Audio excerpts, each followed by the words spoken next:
Yeah.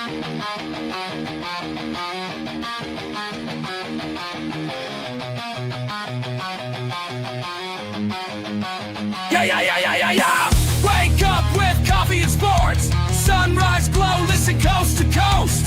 A flow like you know. Offensively, who made them? Oh, Patrick Mahomes. Sideline to sideline with plays to show. This network's got the spark.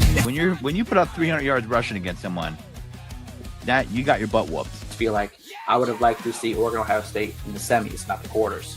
So I think some reseeding is probably where I would change. But they're out of their mind. They're going to do this 3 quarterbacks in a row. Here's the crazy. I just can't take it. First deep flying high, fans cheering loud, and one podcast moving through the crowd. Meaty boys brawling, no holds barred bout. This wire life never in doubt. Tune into the vibe. That's my bold prediction for the show. Devin Booker in the next 3 years, he will be a Houston Rocket. Because I still think Seth is still at the top of his game. I do. I think he's right there. Who knows? Maybe not this year, but one time soon. Why wouldn't we potentially see Seth and Roman? You know what I mean? Tune in the vibe.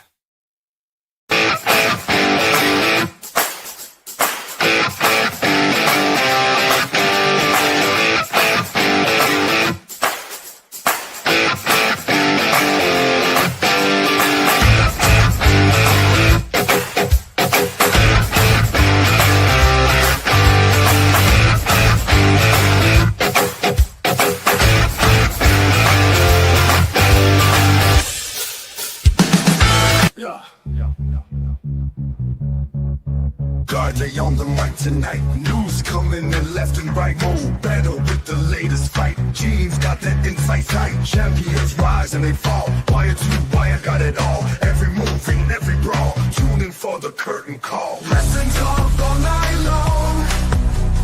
Catch the latest match and song. Ring the bell, let's get it on. Every story bright and strong. In the ring they clash and roar. New rivalries and so much more. Titles change and legends lore. What's poppin', y'all? It is your boy, Gardi3, and welcome to the Meaty Boyz podcast. Of course, joining me just like every week, he is the greatest of all time. He is Mo Better.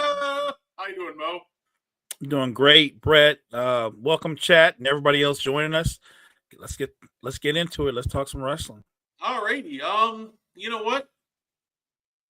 We're gonna have a little. We'll start off with some great news. By the way, before we hopped on here, I saw a great video. By the way, I saw a video of Lex Luger walking. So it looks like Lex Luger is able to walk, even if it was only for a little bit. So if anybody doesn't know, Lex Luger has been, he's been paralyzed in a wheelchair for the longest time. So I just thought it'd be a great, fun little thing to start out with, saying how happy I am to see that video, and hopefully the recovery just keeps on coming for Lex. He deserves the absolute world. So I was happy to really see that before we hopped on here.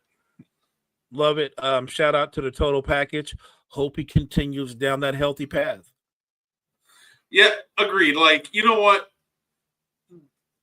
I gotta give a lot of credit to the guy who stuck with him and who's helped a lot of wrestlers at this point. Shout out to DDP, man. He's helped a lot of wrestlers get in shape. His DDP yoga has worked wonders. He's absolutely been, working with, Lex Luger. So overall, definitely want to give out a lot of, credit here too to, DDP for just being such a positive influence to just everybody and just being so willing to help everybody.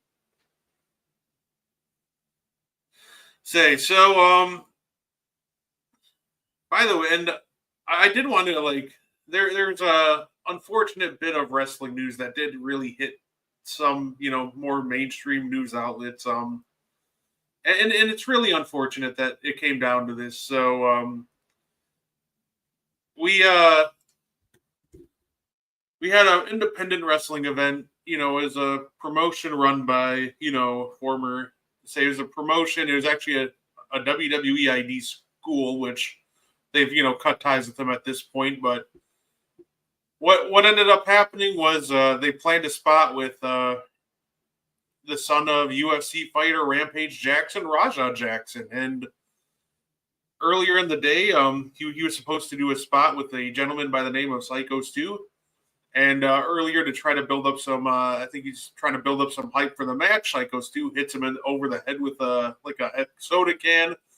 And he's streaming all this on Kick, mind you. So we get the behind-the-scenes look of Psycho Stu after. He's making sure to apologize, making sure he didn't hit him too hard. Just trying to build up, for the run-in later in the match.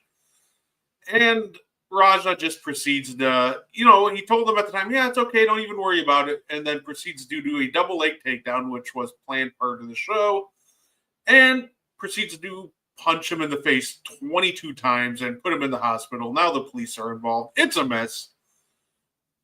I don't want to harp too long on this one, but I just want to say, because I've seen a lot of guys actually try to defend, the actions of Raja, saying you want to, give him a receipt because he hit him in the head with a can. If you want to give somebody a receipt, know how to actually give somebody a freaking receipt. We've seen those before. You hit them maybe once and you move on. You don't hit them 22 times. Clearly, this was just a premeditated assault. He's literally caught on video saying he was going to actually hit him. And then he proceeds to do it. He beats him so bad he ends up in the hospital. So that was maybe the most cowardly thing that I have ever seen. Raja Jackson was just a straight up coward in that moment, beating a defenseless man like that. And his father's just gassing him up. I get wanting to, defend and protect your son. But, dude, there's also just continuously just enabling him. And I feel like that's kind of what's happening. Seeing all that, and then your response, just being like, oh, they can't mess with my son. I'll send my goons after them. I'll go fight them. That's really not the point here. And Raja, he didn't show any sort of sympathy. His response to all this was, my bad. So it's just an absolutely just unfortunate situation that happened. I think Raja belongs in prison for just beating a, defenseless man. But I just wanted to throw that out there and give my take on it. It's just unfortunate that it really came down to this. He should not have been allowed anywhere near a wrestling ring. No, it's unfortunate, heinous. You mentioned premeditated act. Unless the victim is against pursuing charges, this is pretty open and shut. Roger Jackson's going to jail at a minimum, and I would suspect, should he go to trial, if deemed necessary, he will do some time. The only way that doesn't happen is if, one, the state doesn't decide to prosecute and go forward no matter what, and two, his dad bails him out with some kind of non-disclosure agreement. Other than that, outside of that, he should go to jail. For what he did, he deserves to go to jail. That's a hard lesson, but I think judging by his behavior and the viciousness of the act, it's a lesson he needs to learn. And I completely agree. Like I said, I'll just top it off by saying, thoughts and prayers are with, Psycho Stu and his family and friends at this time. There is a GoFundMe, so if you want to help, donate to the cause of his, medical bills and everything. We've seen quite a few people donate. In these situations, a real hidden gem also, Chris Jericho, he donated another, couple grand to his medical bills. And it just seems like anytime there's a wrestler in need that, Chris Jericho's there. So I do want to, give him a little bit of a shout out. I know he probably doesn't, probably more wants to fly under the radar, but I just don't think his generosity should go unnoticed with every time it seems like there's somebody in need with a wrestler. Agreed. There's Jericho with the donation. So I will say, speaking of Jericho, I feel like we should move on to, more fun stuff to talk about, as in this past weekend, Mo, AEW had their pay-per-view, Forbidden Door. Now, if you want to see us talk about the NXT event, you can check out the morning show, because we did discuss NXT Heat Wave on there. Or if you have any questions, we will answer them. But we're gonna focus more on Forbidden Door. So I think the main card that we started out the night with Adam Copeland and Christian Cage reuniting versus Killswitch and Kip Sabian. And, it's exactly what we wanted to see. It was the reuniting of Edge and Christian, and they got a big win. As soon as we saw, Kip Sabian enter the match, you knew exactly what he was there for. To get speared out of his mind and, take the pin. So overall, Mo, I thought this was a fun match, and the crowd was absolutely hilarious. Just asking, chanting at Christian if he'll be their dad, and it was just such a fun crowd. And them singing Edge's theme song, him all the way into the ring, and after it ended, that's just got to be one of the best entrances of the year. So this got the night off on a good start, I felt like. Good match, high energy. Seeing the two of them team up after all this time is one of those bucket list kind of things for a lot of long-standing wrestling fans. So again, I thought it was a really good match. I do love the interaction of the crowd. I think that enhanced the match, so I enjoyed it thoroughly. Absolutely. We also had Kyle Fletcher against Romo Takashi, TNT Championship match. Listen, say what we will. One of the topics you're going to see me touch on throughout us talking about Forbidden Door is who's going to step up. And the reason I say that is we knew going into the event that Swerve Strickland after was probably going to miss time because he has a partially torn ACL or MCL. Something in his CL is torn, and he's going to have to miss some time. And Will Ospreay, he was very open that he's going to need neck surgery at some point in the future, that the only reason he wrestled is because he couldn't get any worse.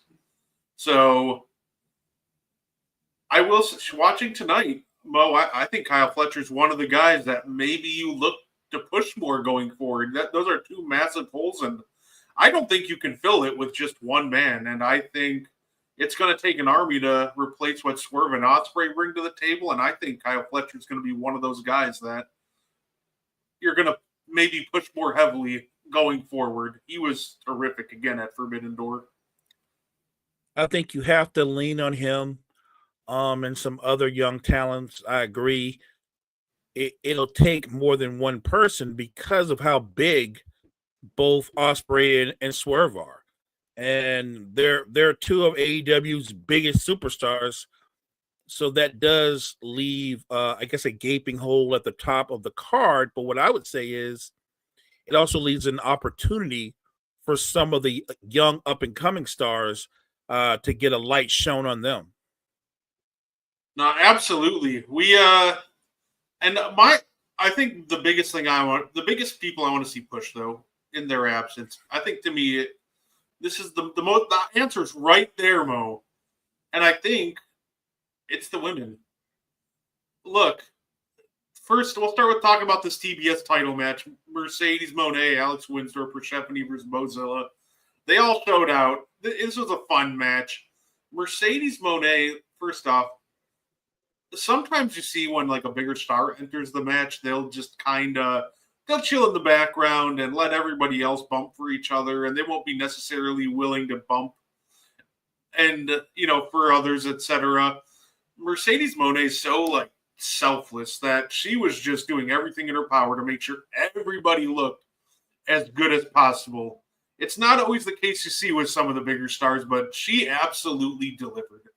And she was terrific. She was bumping around everybody. I think, quite frankly, everybody in this match came off just looking a lot better than, they did before. And Mercedes, walked out with the title. I think that's the right call. But, man, I think that in the absence of those two, the answer just might be to push the women in AEW because they are, at times, they come close to overshadowing the men at times. I agree. You mentioned Mercedes Moné. To me, proof that you're a complete superstar in the wrestling game is that you're willing to put others over. You're willing to make sure that everybody looked good. Like, I thought she did an amazing job of bumping and selling everybody. Everybody had a great moment. Everybody had a moment in that match. And I think a lot of that was courtesy of Mercedes Moné. And I agree. You want to fill the void of losing those two superstars. You can fill it with all the talent you have in the women's division. Starting with, I think, the head of that division, Toni Storm and Athena and Mercedes Moné and many. There's no shortage of talent in the AEW's women's roster. It's deep. They have a lot of young talent that are ready to go. So to me, that's where you focus on. You focus on the women. Say, welcome, David and Gorguts. I see you don't agree with my Mercedes take. And you know what? That's okay. We can agree to disagree. It's one of those things, like, especially in that match when you watch it, she was absolutely making sure to sell like her life depended on it. And I think if you want to, you can make whatever argument you want outside the ring with her winning like 9 titles. But I think there's just hard to argue that in the ring, when Mercedes steps into it, she does everything in her power to make sure that her opponent looks the absolute best possible. Like, she's winning a lot of these matches by, roll-ups and like quick, cheap wins. Like, at the end of the day, I just think that when it comes to Mercedes Moné in the ring, she's very selfless. She does everything in her power to make her opponent look like $1 million. I agree. Even if so, like I said, I'm glad that you're here, and I'm okay to disagree. Yeah, no doubt. Look, I think the beauty of what she does, when you talk about her having 8 belts or whatever it may be, I think AEW realizes it has a good thing going with the buildup, with the possibility of another Toni Storm, Mercedes Moné matchup. I'm sure they're not going to do it anytime soon because of just to build it up more. And you also have other credible opponents out there like the Athena that we just mentioned. But I think it works. Toni Storm reigns over the women's division, but it doesn't make Mercedes Moné any smaller because of the fact that she carries so many belts. In a lot of ways, both women are still elevated at the top of their game, even though Toni Storm is the world's champion. So, and look, I kind of like that. I like the fact that Mercedes Moné can get a lot of false finishes and almost lose and almost be pinned. And if you watch that match, I mean, everybody pretty much beat the snot out of her for most of the match. And then when it became winning time, like you said, she's usually winning with wrestling moves, roll up, quick pins, or things of that nature. I think that fits with her character. And so to your point, Brett, I'm just glad that the chat's engaging. We can agree to disagree. It's fine. There's nothing wrong with that. No, absolutely. And I think part of the build to her winning the women's world title is I feel like that they're going to kind of roller coaster us. So I think we're on the rise up, and then I think it's going to go down. Obviously, I think she's going to lose a lot of these titles. Right. And then I think that's going to be part of the fun build where now she has to pick herself up and build herself back up to eventually, winning the women's world title, whether that be, still Toni Storm in a year time or 2 or, whoever that may be. I think this is all just part of a very long arcing story of her getting that women's world title. But I think before she gets there, they're going to have her fall and lose pretty much every title before then. I think so. I think she's gonna have some hardships. But that's called storytelling, and that just adds to the drama and to the story. If and when she finally becomes the women's champ, and who knows, maybe their roles reverse if she should become the champ, and Toni Storm goes and collects 6 or 7 belts. Yeah, I always love a good belt collector gimmick. Say Zack Sabre Jr. and Nigel McGuinness for the IWGP World Heavyweight Championship. You know what? I'm just happy when Nigel McGuinness just gets a match in, and it's as good as this one. Nigel was somebody that for the longest time we thought he might never wrestle again. We thought he might be retired, and then he comes out of retirement there for a long break for Daniel Bryan or Bryan Danielson, and now he's starting to wrestle kind of on the occasion, and just it feels like every match we get from him, considering his status of just not wrestling for forever, the fact that he's willing to come back out and wrestle and entertain us, I'm okay with it. And his opponent, Zack Sabre Jr., just showed why he's the world heavyweight champion and one of the better wrestlers in the world. He's just very good at what they do, and this was a terrific match for the two. Zack Sabre Jr. is a name that people who are wrestling fans need to get familiar with. Look, great match, entertaining match. I could see where you can make the case that for both men, even though I'm leaning more towards Sabre Jr., that I think both men are going to at some point be in a main event. I really do believe that. Yeah, I've no doubt, because obviously, Sabre's over there in New Japan, but I have no doubt that once his contract expires, AEW is going to be the first, one of the first companies to give him a call, be like, so do you want to come on over? And I have no doubt that he'll end up in the main event scene at some point with AEW. Now this one was interesting. We had the Hurt Syndicate versus FTR versus Bro Dito. Now, at first, you look at this match, you love the CEO. I love watching her too. At first, when they put this match together, it felt like Bro Dito was just here to eat a pin.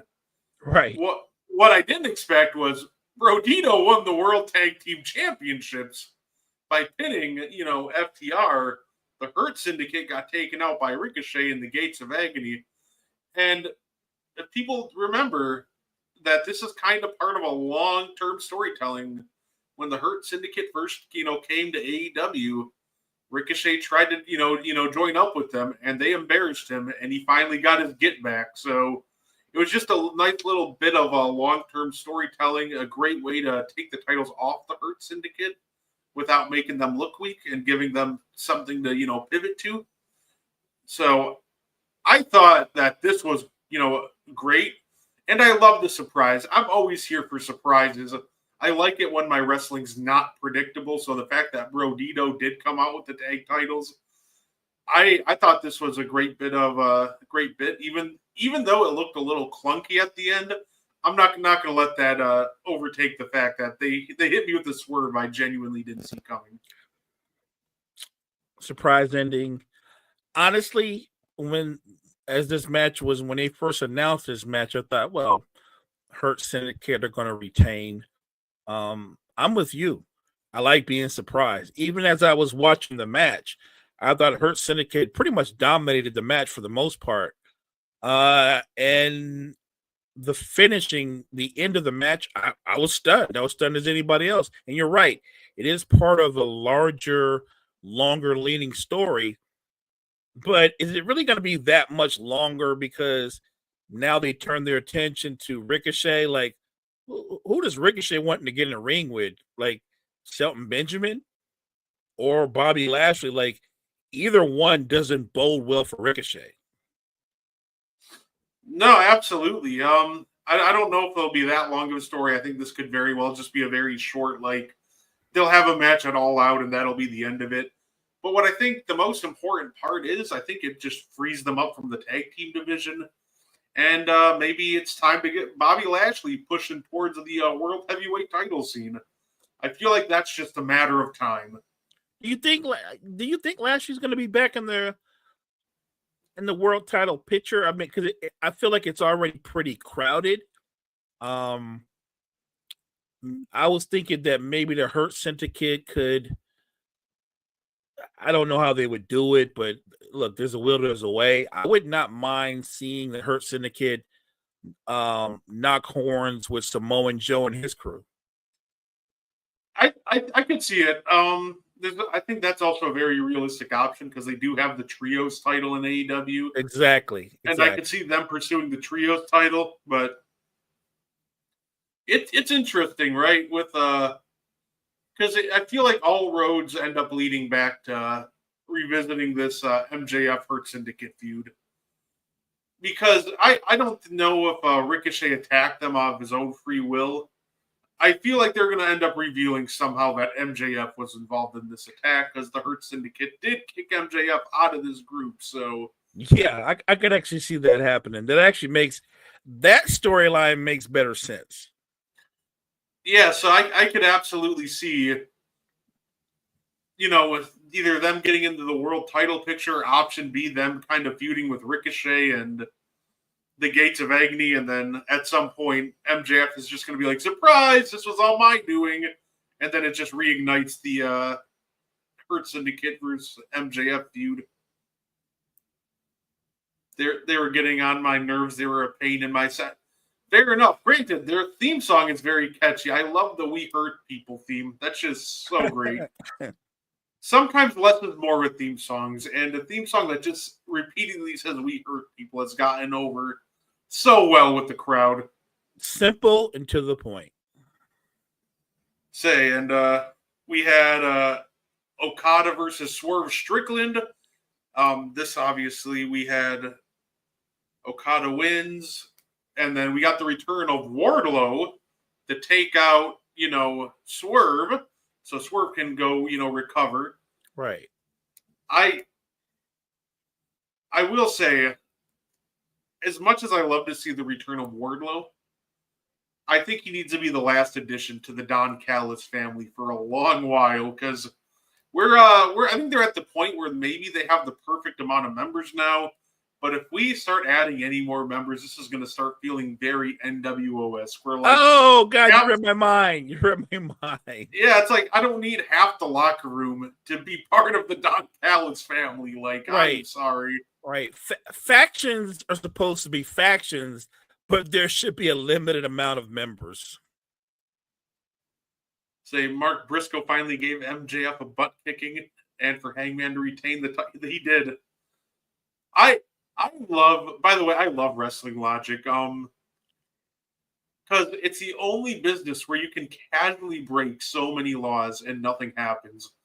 Like MJF just going, yeah, so we're going to have this world title match, but it's not going to count as my cash in with my contract because say you have to agree to these terms or I'm going to light Mark Briscoe on fire is the most absurd bit of television I think I've seen this week. But it's wrestling, so it made sense. I do love when they just do random little things and you're just watching like, oh, I think that breaks about like 27 laws, but hey, why not? I did love the little redemption though that that ended up costing MJF because Mark Briscoe came out and ended up costing him the title for revenge. His ego did get in the way. That was kind of the big part of the story, Facts. right? Facts. It's the little things that it's funny because it's almost like the story they were trying to tell is MJF's ego is getting in the way, and I feel like he could have won the match outright, but he was so like determined to play mind games and cheat. Like MJF is such a good wrestler. If he would have just wrestled Hangman, I have no doubt that he would have won. But yeah, the whole story of just MJF's ego getting in the way, it was fantastic. Well done. I thought this match was actually well done. Now, I got to be fair. The last 5 minutes were a mess with Bryce Rensborough trying to count 1, 2, and then randomly doing a 180. Hangman's foot's on the ropes, but he does a 180 on the 3 count, so he doesn't see it. He counts the 3, then turns around and goes, oh, wait a minute. Hangman's foot's on the ropes. And then, Briscoe comes out, and I'm just sitting here if this match was 5 minutes shorter and ended just with the Mark Briscoe running, that would have been perfect. But I feel like as good as MJF versus Hangman was, it just felt like they over-convoluted the ending. This was on its way to being maybe a 4.5 with a outside chance of being a 5-star match, but it felt like it just got bumped down to a solid 4, 4.25 just because the ending got so convoluted. You said sometimes less is more. This match, the ending, less would have been more. They didn't. They were guilty of trying to do too much, and they didn't need to. I'm with you 100%, partner. This could have been a 5-star match. That ending blew that up. Yeah. So, and of course, before we talk about the main event, we had Timeless Tony Storm versus Athena. A lot of people were complaining that Tony Storm won by making Athena tap out. Okay. So it's funny because I don't really care that much that Athena tapped out. I think here's the thing. I think people just get over-indexed on like one result, right? I don't think it's it's really about how you bounce back. Like, this one loss isn't going to kill Athena. Athena's held the Ring of Honor world title for like over 1,000 days. Like, she's got plenty of wins under her belt. She's been booked really strongly in Ring of Honor. She's gotten quite a few wins on Dynamite. Like, she's been booked very strong, like, in the AEW umbrella. While you can argue that, Athena, tapping out is questionable, I don't think it's completely out of character for Athena to tap out. Like, she's kind of more of a selfish character, and she's going to absolutely just do whatever she can to protect herself. And if that means that she has to tap out to avoid some more serious damage, it's probably exactly what, Athena will end up doing. I still think she's fine. And I think, she's a great character, and then she will recover from this perfectly fine. I guess I don't understand the point on over-indexing on her tapping out to Toni Storm. I think she'll be back, and she'll be women's champion at some point. It's just not Sunday. I feel like there's an overreaction. Maybe they didn't see the match that I saw. I don't think Athena embarrassed herself at all. She acquitted herself well. Like, she had Timeless Toni Storm on the ropes multiple times. But again, you are going against the women's world champion, who is the standard, and she's been the standard for some time. Look, Athena is still up and coming. She's established herself, but to lose to the champ in that type of match, that's not an embarrassment. That doesn't demean her. And I get it. Losing by tap out, that doesn't demean her either, especially when, like you said, Athena's still running things in Ring of Honor. Athena's far from a finished product. I think it goes hand in hand with what you said about her character. Athena's also smart, and she's like, there's no need for me to take additional punishment. I've lost, right? Let me just tap out. That's actually being smart. I don't think it diminishes her at all.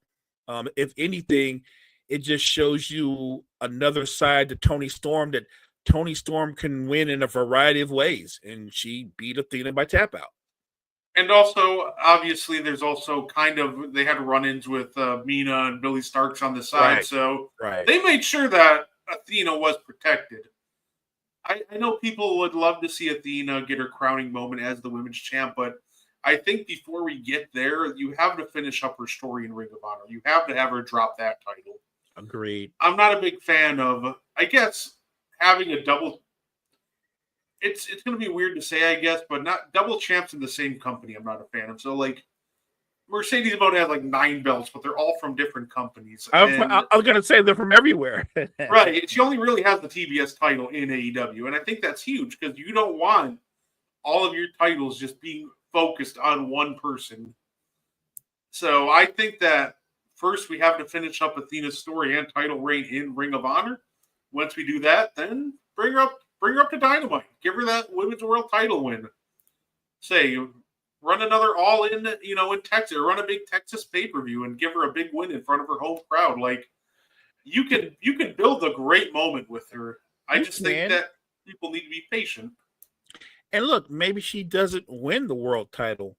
Maybe she's the one that takes the TBS title off of Mercedes Moné. Maybe she does that.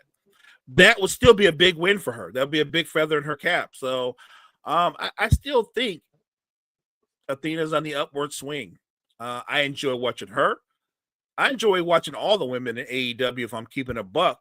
But man, I can't help but I freely admit every time I watch a timeless Tony Storm match, I'm like, I could see where she could be the main event at almost any pay-per-view. Like, she's become that great, not just the personality, the character, but an in-ring performer.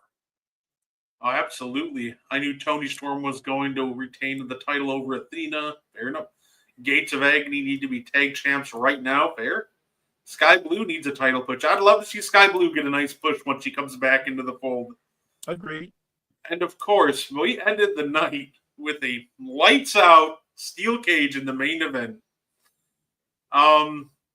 Yeah, this was brutal. It was a lot of fun.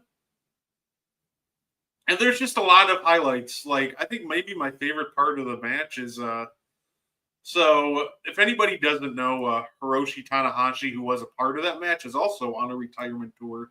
He's the ace of New Japan Pro Wrestling. Some people have compared him to being New Japan's version of John Cena. He's just been that company guy for a very long time. And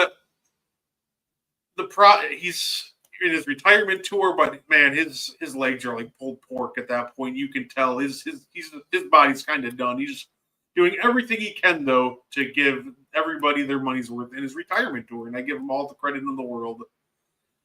I found the one part funny where he starts climbing the ladder to maybe like try to do his finisher, and his entire team just sprints over to the ladder like, no, get down. Right.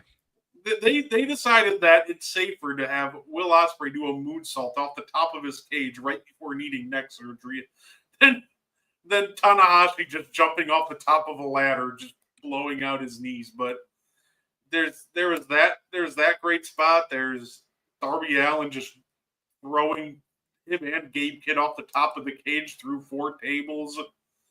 Just an absolutely absurd match, which of course the babyface side won. So, and then the Death Riders, they locked them out of the cage after they tried to be nice to give Ospreay a moment to say goodbye because he's about to go away for a long time. Right. And they put his neck into a chair and curb stomped it. So overall, I thought this was a fun, very, brutal match with some great storytelling in the match. And I think it was a great way to, write off, Will Ospreay while making the Death Riders, feel, very strong. And going forward, it also sets up a Mox versus Will Ospreay match, which will be a lot of fun, eventually, next year whenever he comes back. Right. Agreed. Look, that match had so much stuff going on. I actually was glad I watched the replay because I was able to rewind some things that I missed that was going on in the background. Like, great match, entertaining match, fun match, brutal match at the same time.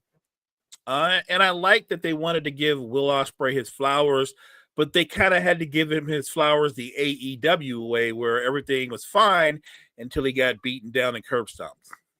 Yeah, they even got us because they did the old. They started putting up the end credits, and then he got jumped. So they're like, right.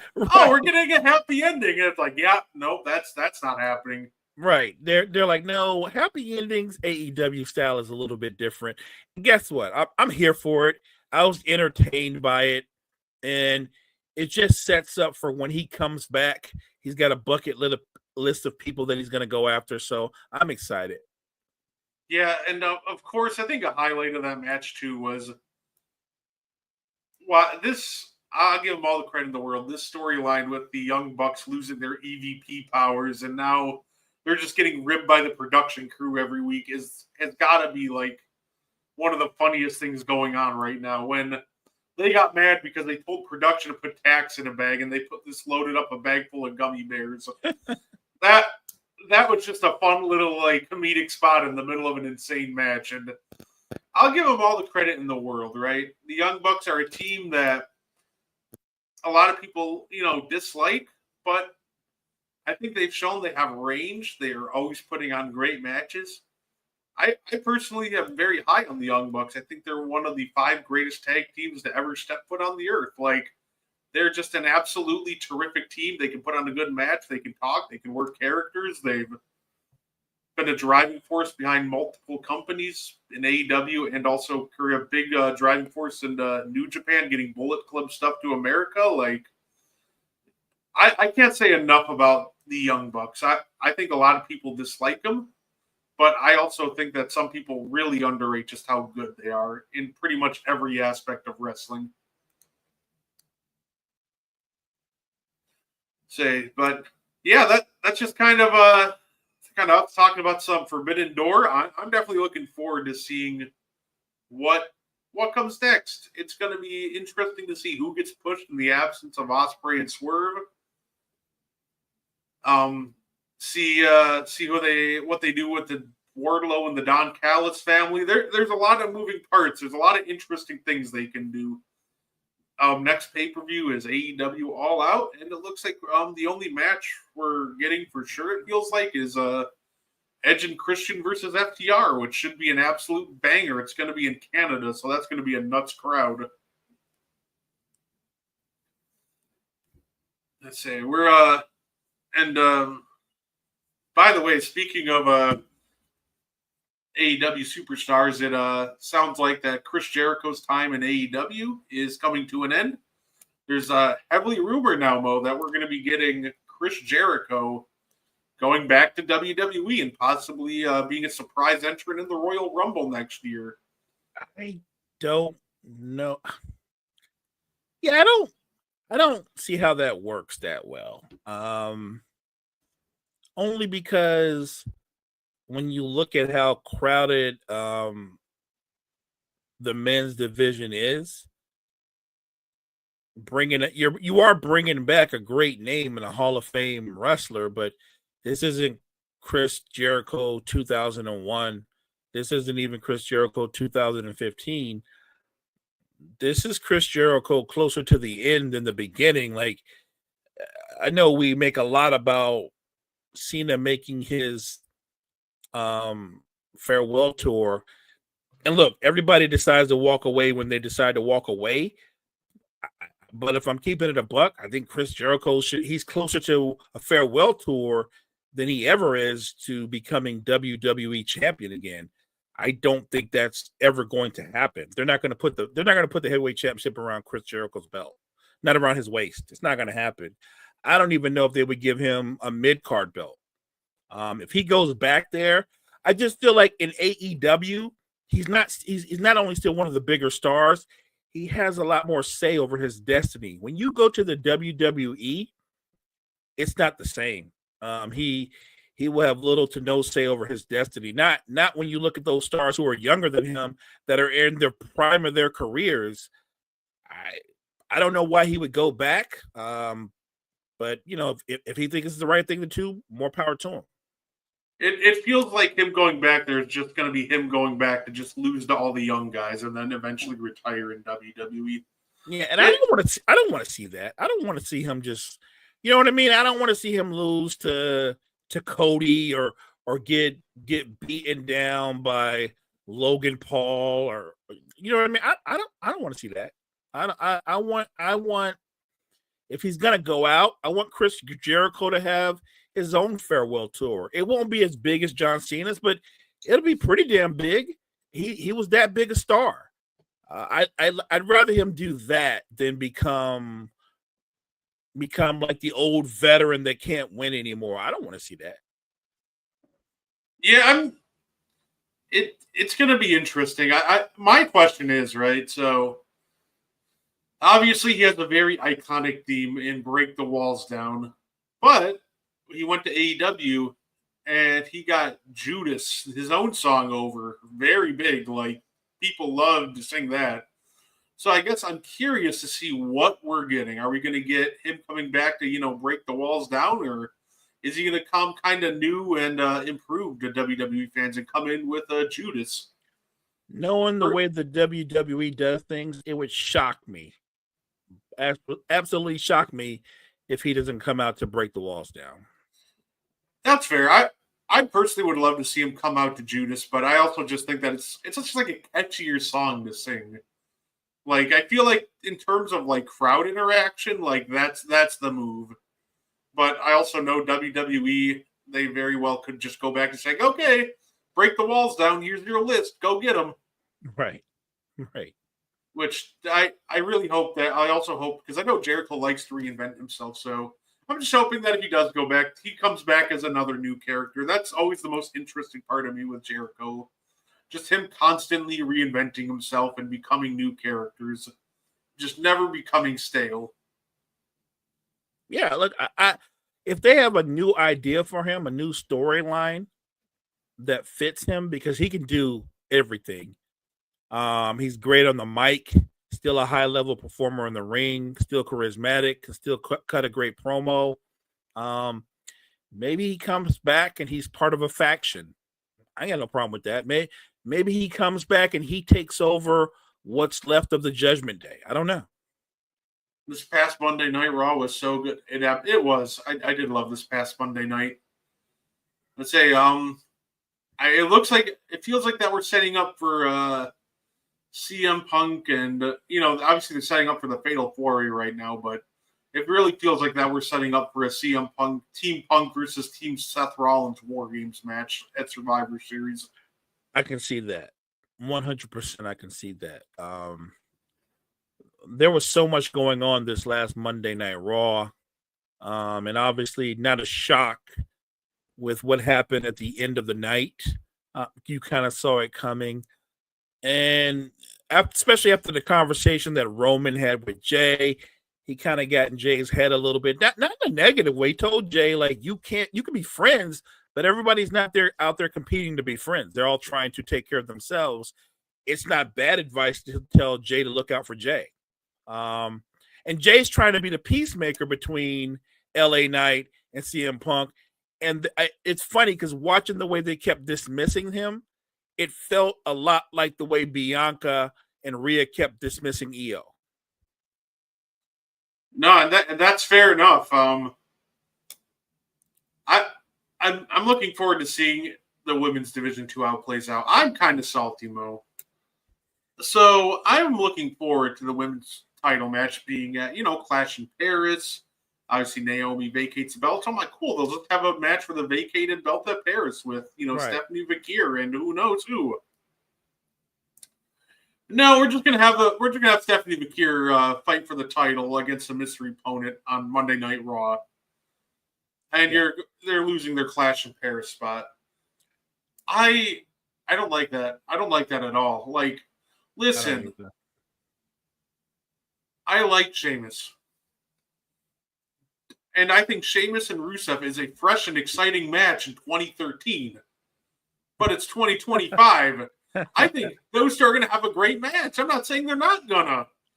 But I would have rather have seen Stephanie Vakir versus whoever you want than Sheamus versus Rusev the 100th. Like, it's going to be a hard-hitting physical match. Terrific. Guess what? It will be. I can go watch their work in the League of Nations if I really want to watch them mess around together. This is facts. But I want the fresh. Give me the freshness of Stephanie Vakir in Paris. I agree. I don't get it. They're not going to disappoint. You're right. You get those two brawlers together, it's going to be a physical banger. But it's always going to be that way with them. The only thing about that match, even though it's going to be physical and be a banger, it has zero impact in the bigger picture. Do you know what I mean? It doesn't affect anything in the men's picture. When you can have a bigger, impactful match, having Stephanie Vakir go for the belt at that pay-per-view. Now they're talking about a mystery opponent. Is it really a mystery opponent? Because my gut instinct says it's probably going to be Rhea. And if it's Rhea, Rhea's going to be the champ. No, that would be fair enough. Not that that's a bad thing, by the way, because I'm a fan of both women, and I do think at some point Stephanie Vakir is going to be the women's champion, but they're not going to put her over that fast over Rhea Ripley. It's not going to happen. I don't think so either. I think that it will be absolutely just they'll take their time by giving Stephanie the title. So if it's anybody like Rhea, yeah, I think it's definitely going to be, Rhea over Stephanie for right now. By the way, It's not like they're going to be like, we got to make sure Stephanie Vacour wins, so they're going to have her face what's old girl from Alpha Academy? Maxie.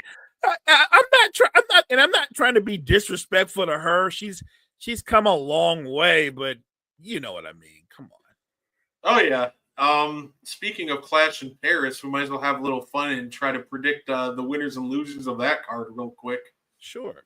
Say we have why don't we start with the women's match on the card? Becky Lynch versus Nikki Bella, which of course that whole thing drew a lot of controversy from Monday. You should. Of course, with Becky making the comments about Birmingham and including the name of Ozzy Osbourne, who recently passed away. The one person, you know what I feel bad about in that whole situation, by the way? So Kelly Osbourne, went on a rant against Becky Lynch on Instagram, saying, pretty much don't invoke Ozzy's name or Birmingham's. She accidentally tagged a random Becky Lynch fan account. So this, I'm just imagining being this person who runs a Becky Lynch fan account, waking up and just getting thousands upon thousands of messages of hate mail. Oh yeah. So I do kind of feel bad for that fan account, but I get the controversy because I feel at the end of the day it's a little too soon to be making I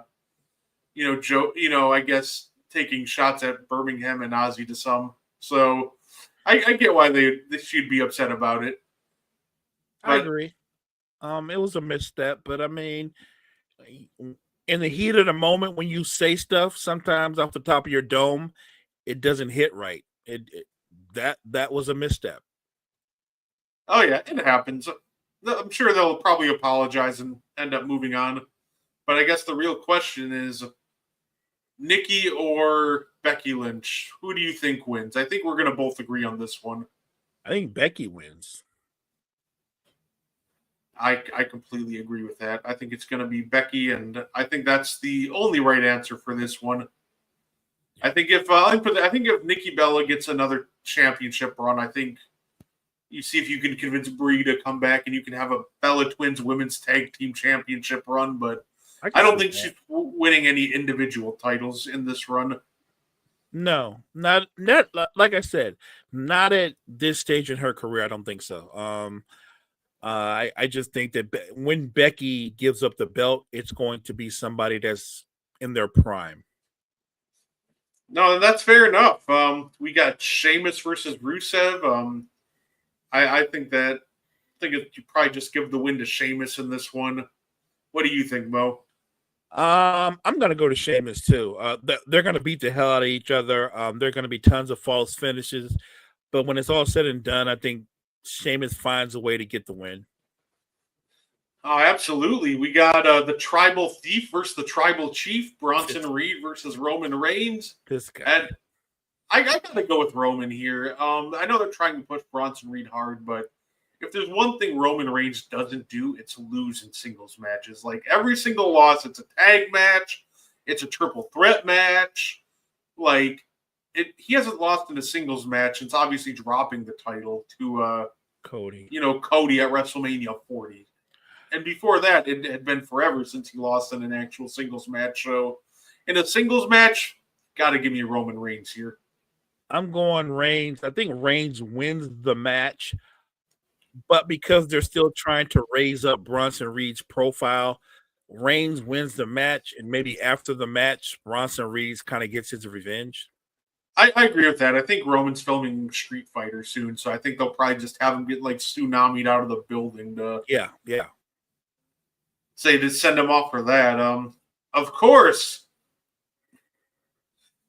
John Cena versus Logan Paul. Look, I don't have any problems with Logan Paul, but can we just mix up the opponents in John Cena's retirement tour a little bit? He's involved in Logan Paul with a Logan Paul at the Elimination Chamber and at Money in the Bank, and now at Clash in Paris, and I think they had a small altercation at the Rumble.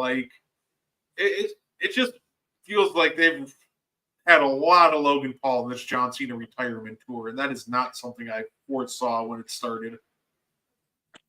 I will say, even though I agree with you, that the one thing I can say about Logan Paul is he doesn't disappoint when he's in the ring.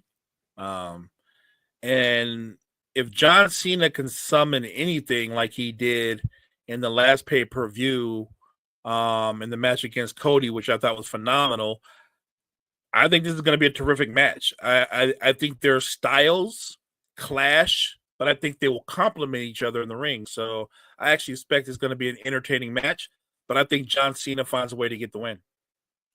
That's that's fair enough. I'm going to go the opposite. I think Logan Paul's going to get the win, and I think everybody's going to hate it. I don't think it's going to be clean.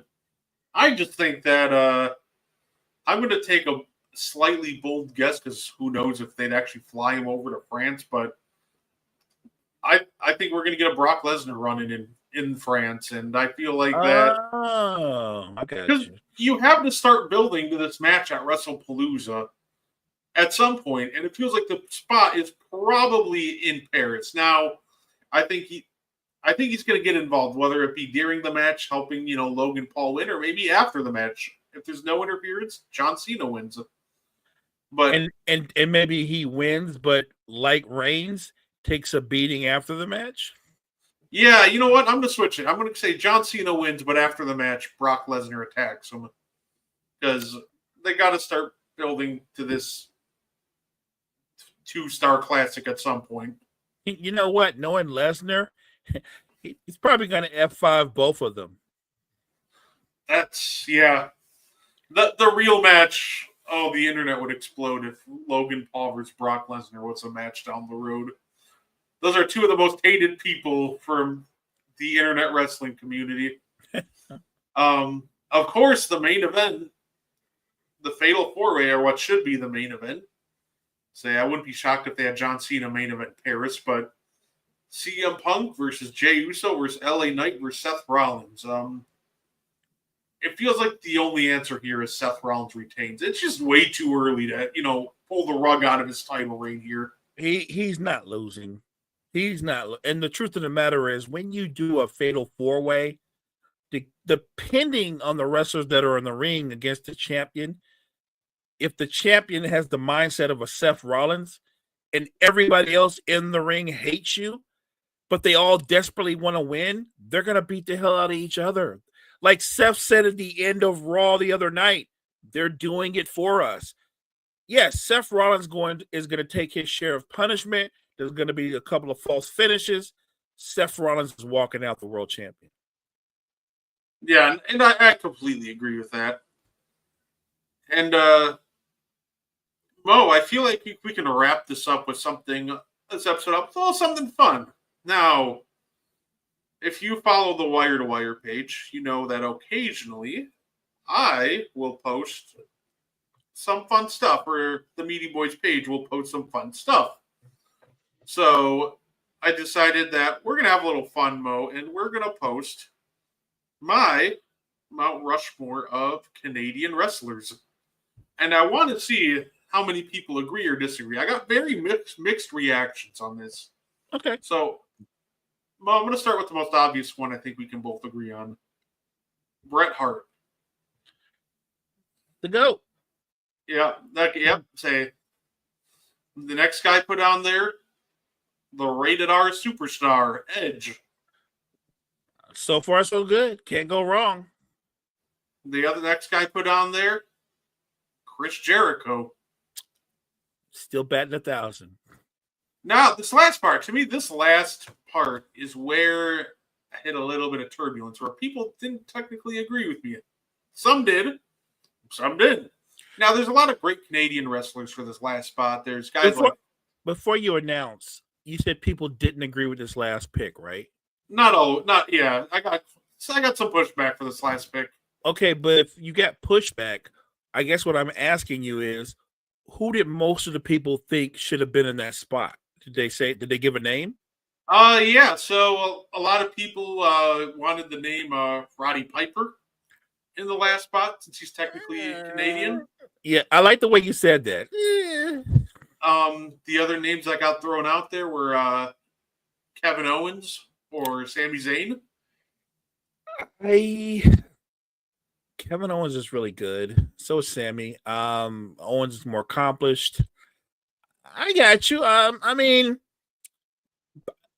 it's hard to put Piper there because I don't know. That's So a good the one. Who did you go with? I'm just curious. Now I got to know.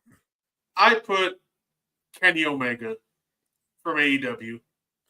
I think he is the greatest talent maybe to never step foot in WWE. He also, and I think he just checks all the boxes.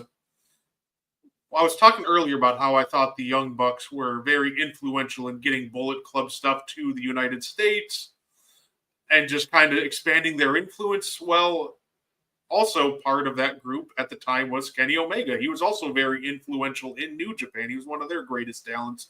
Gotcha. Then he comes to AEW. He's there. He comes in. He has this amazing world heavyweight title reign, arguably the best reign in company history still. And he's there to help start AEW and build the foundation. Like, he can work a character. He has arguably the best match catalog out of anybody from Canada. And that's insane coming from the amount of talent that's come from Canada. He can be great on the mic. Like, this guy is just a 5-tool athlete who has helped expand New Japan and help build the company in AEW. I just think that when you start checking out all the boxes, influence, mic skills, in-ring work, outside influence, I think it's just really tough to keep Kenny Omega off the Mount Rushmore of Canadian wrestlers. And I think you can make argument for guys like the Hot Rod and Kevin Owens, but I don't know. I really like Kenny for the 4th spot just because of not only just his in-ring stuff, but the influence that he's had on multiple companies outside of it. Okay. I don't think Kenny Omega is a crazy take. Yeah, I don't think it's crazy. Would I disagree with it? Maybe, but not because of Piper. Maybe I'm looking more at Owens. I would even show some respect to Owen Hart. Rest in peace. Owen Hart was terrific. He was terrific. Was not as accomplished as his brother, but in the short time that we had him, Owen Hart was amazing.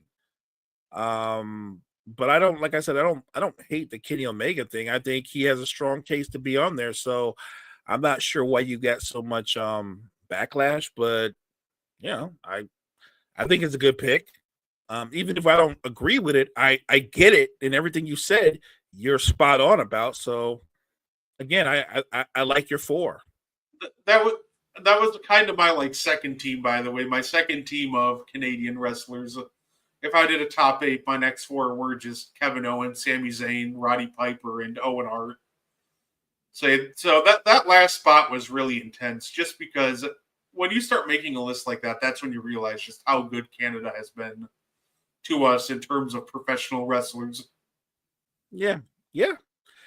Man, I don't know how many times I've heard this, and I'm sure you've heard it over the years. The infamous Stu Hart dungeon, right? Oh, yeah. And all the training they did down there and stuff. And again, I think it's awesome. Kenny Omega's career stands on its own.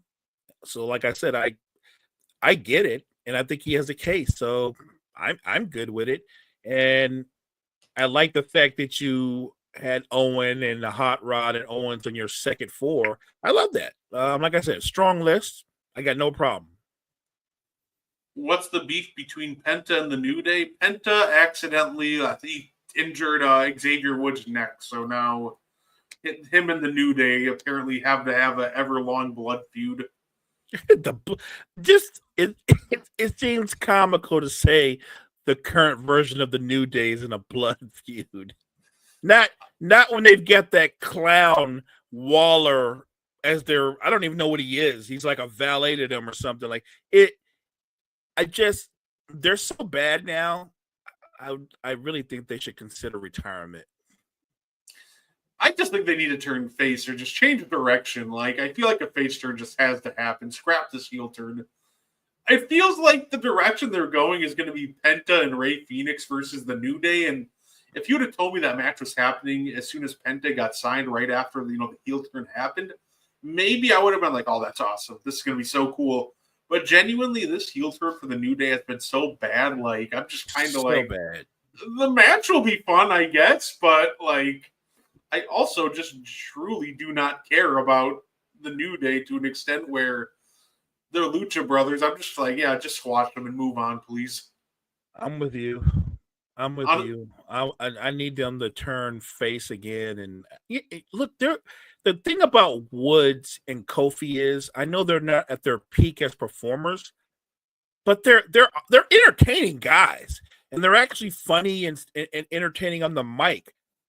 Maybe they switch things up and they make them more like managers. What if the New Day took over and they made Grayson Waller better, and they somehow took credit for it, and they're his managers, or so? Like, I can see them becoming managers. And they could, if they're going to stay heels, then they would be the managers you would love to hate, because obviously as managers they're going to interfere in matches. But I guess what I'm saying is, do something else than what you're doing with them now, because what you've done now is, the heel turn itself was great. The execution since the heel turn has been stale. I completely agree. This run right now is like they're navigating the Titanic, and you're just like, well, things are already at the bottom of the ocean. So, like, it's stuck. It's not going anywhere. Like we should probably just abandon ship at this point and try to get something that'll actually, be afloat. So, Agreed. like I said, I still like the New Day. I still respect them. But, like, they just need to switch direction. Preferably sooner rather than later. Facts.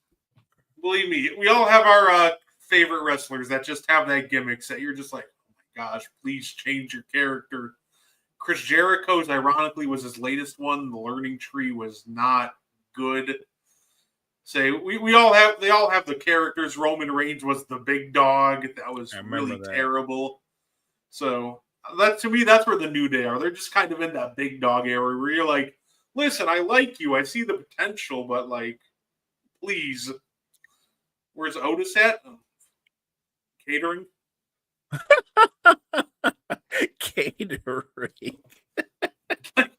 I don't know how else to answer that. Catering. That's funny. Doing the caterpillar, like waiting for his, tray of food. Like, Sheamus and Rusev don't like. Yeah, that's fair. No, absolutely. Say, David, we definitely appreciate you, by the way, for being so active in the chat. All the time, David. All the time, David. Appreciate you, man. We always appreciate you. But say, that was our last topic of the night. Mo, is there anything you wanted to add before we get up on out of here? No, I just want to thank the chat for the liveliness, the entertaining, the back and forth, especially David. Blast, man, you keep us on our toes. So thank you so much. No, absolutely. If you want, we can check out the morning show tomorrow, 8 a.m. Central. So you can check out Wire to Wire. If you want to see more of Mo and I, you can check us out on the Ad One podcast this upcoming Thursday. We're going to be ranking top 10 players if the entire league were in their prime. And got to start, Mo, we got to start, doing maybe a tier list of, starting guards and forwards and centers in the league at some point. For sure. So maybe this week we can start with guards and move on. Oh, I love it too. Absolutely. But we'll make sure to let you know on the And One page what exactly we'll be talking about. Make sure to check us out there. In the meantime, please enjoy the rest of your night.